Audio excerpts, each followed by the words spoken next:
السلام عليكم ورحمة الله وبركاته. الحمد لله والصلاة والسلام على رسول الله وعلى آله وصحبه ومن والاه بعد. أعوذ بالله من الشيطان الرجيم. بسم الله الرحمن الرحيم. ظهر الفساد في البر والبحر بما كسبت أيدي الناس. صدق الله العظيم.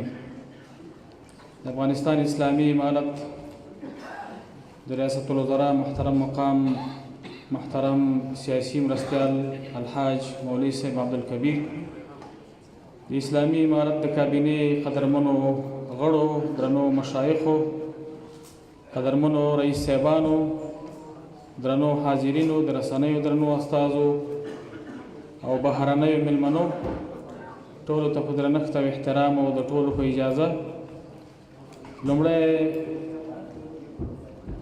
ننګرهار د علم او ادب کور او زانګو ته ټول درانه مېلمانه چې راغلي ښه راغلاست ورته وایو.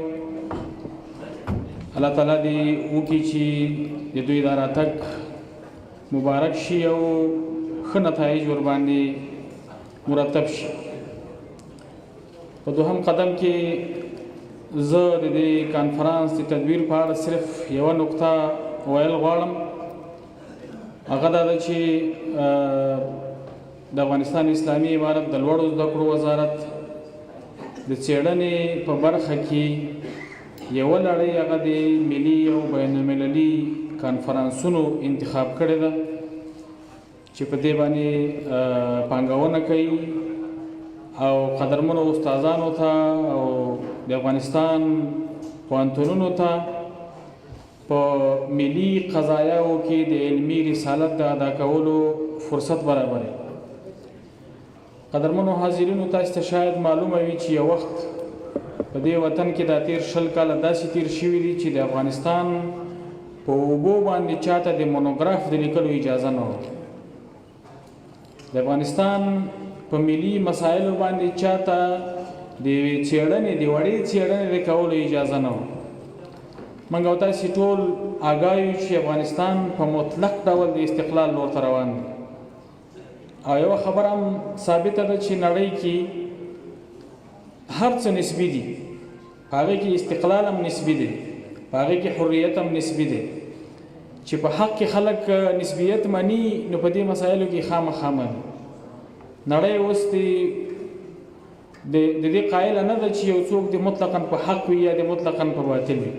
خو د موږ او تاسې د اسلامي فکر په اساس باندې موږ ځینې ارزښتونه داسې دي چې هغه شایبه نه مني، په هغې کې نقصان نه منل کېږي چې یو پکې استقلال دی.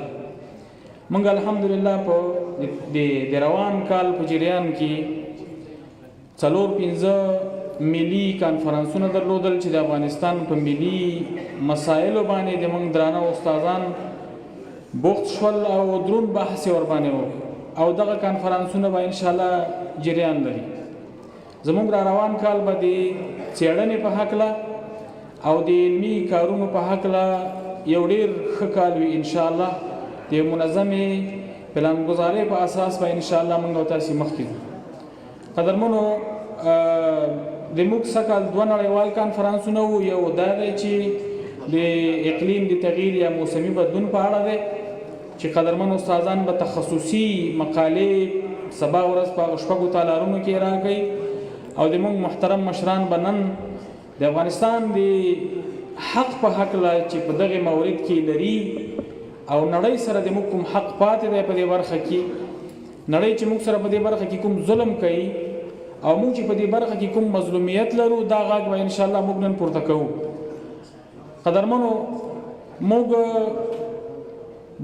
دا ولیدل چې بمونه وورېدل، موږ دا ولیدل چې کورونه وران شو، موږ دا ولیدل چې د افغانستان یعنی په هر کور داسې کور نشته چې هلته شهید نه وي شوی، مګر یو بله داسې ویجاړونکې برخه موږ درلوده چې هغې نه موږ آګاه نه وو، د موږ عام ولس ترې نه آګاه نه دی او دغه برخه کې هم موږ هېڅ ملامته نه یو. دا هم عین هماغه یرغل دی لکه فزیکي یرغل، په موږ یرغل شوی دی، د موږ په موسمونو باندې یرغل شوی دی، د موږ د هېواد په بحر و بر باندې یرغل شوی دی او موږ باید لکه څنګه چې د هغې یرغل مقابله وکړه دغسې باید د دې یرغل مقابله وکړو. څوک چې د موږ خاورې ته ضرر رسوي، څوک چې د موږ اوبو ته ضرر رسوي ان شاء الله موږ په علمي لحاظ هغې ته ودرېږو او دفاع به یې کوو او نړۍ ته به خپل غږ رسوو چې د موږ مظلومیت ختم نه دی، موږ لا هم مظلوم یو، په موږ باندې تیری کېږي. مخکې تاسې د رئیس صاحب خبرې واورېدې چې په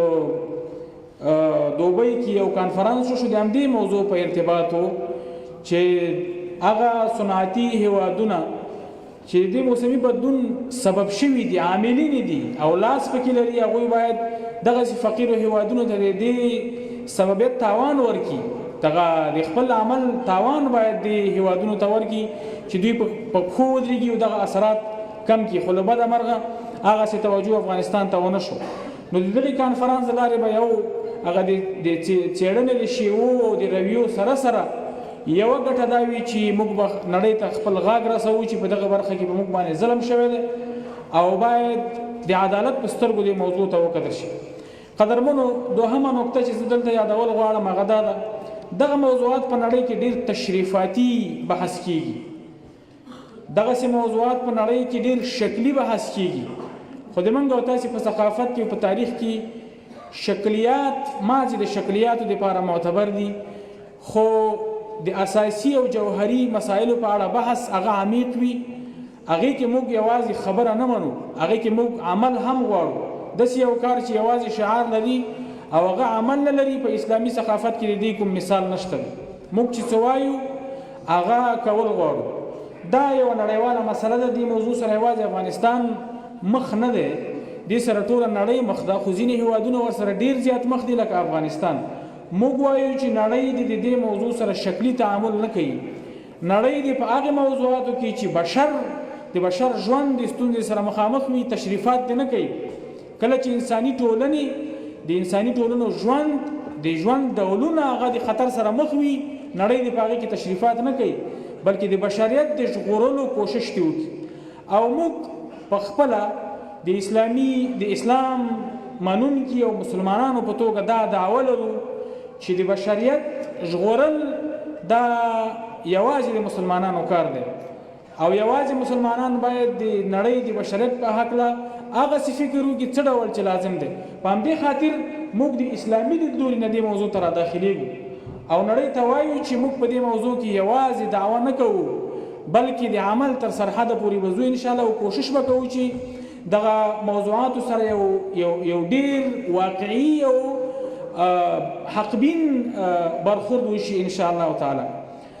زه د اسلامي امارت د قدرمنې رهبرۍ ډېره زیاته مننه په دغه ځای کې باید وکړم چې د علمي مسایلو په ملاتړ کې موږ سره هیڅ دریغ نه دی کړی. موږ چې کومه علمي موضوع هغوی ته ورمخکې کړې ده موږ سره یې نه دي کړي. موږ چې کوم د پرمختګ فرصت هغوی ته تشریح کړی دی هغوی موږ دومره نه یو ځنډ کړي چې هغه فرصت موږ نه ضایع شي. الله تعالی دې دوی ته بقا ورکړي، الله تعالی دې نظام ته بقا ورکړي چې موږ په ملي مسایلو کې دغسې رسالت ادا کړو لکه کوم رسالت ته چې موږ او تاسې مخه کړې ده. موږ او تاسې لومړني کالونه دي شاید د دغې مسایلو سره په برخورد کې د دې مسایلو په معالجه کې به یو څه ستونزې ولرو، خو موږ سمت ځان ته انتخاب کړی دی، موږ هدف ځان ته انتخاب کړی دی او د هدف لور ته موږ خامخا مزل کوو انشاءالله.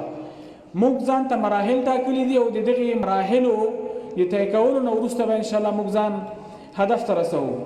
او زه په د همدغه سټیج د لارې د خپل قدرمن وزیر صاحب ډېره زیاته مننه کوم چې د موږ د اسلامي امارت د نور مشرتابه په څیر هیڅ علمي فرصت نه ضایع کوي او کوم مسایل چې ورته په سمه بڼه تشریح شي کما حقه د خپل سټاف او د خپلو ملګرو ملاتړ کوي او کوشش کوي چې مسایلو ته ښه رسیدګي وشي. قدرمنو، زه وروستی خبره دا کول غواړم چې د علمي مسایلو د ملاتړ په هکله او د دغسې درنو ملي قضایاو ته د پاملرنې په هکله دغه سټیج ډېر ښه شاهد دی.